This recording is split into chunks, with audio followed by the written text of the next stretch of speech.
My very first contract with the WWE, with Vince that I signed with him, a 5-year contract for $150,000 a year. However, keep in mind, not only taxes, but also I had to pay for everything. So I pay for hotel and food and transportation. Wait, he's not covering the rooms and Not then. Okay. 150 grand per year is great. When you're wrestling 250 dates a year, do the math.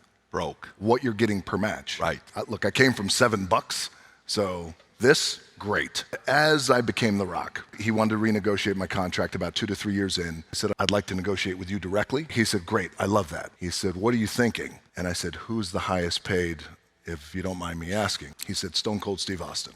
I said, if you don't mind me asking, what's his guarantee? He said, $1 million. I went, okay. I want 2.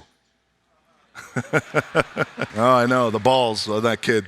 He said, 2 million? I said, yes. He said, I'm just curious, where do you get that from? Like, what are you figuring out in your mind? And I said, well, I love Steve, I respect him, but if he's getting $1 million, where I see myself going is past $1 million, I think it should be 2. He said, here's what I want you to do. I'm gonna put you in contact with one of our executives. I need you to understand the business, what the overhead costs are, what the cost of the venue is.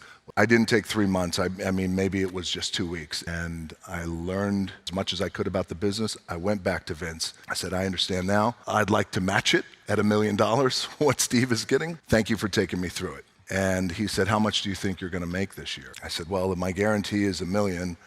I've been averaging about 50% over my guarantee, so maybe 1.5. He went, okay. Now that you've taken yourself through that, now you understand the business, you're gonna make $15 million this year. You're not expecting this. No, but he already did the math. He could see where it goes. Wow. You're gonna make $15 million.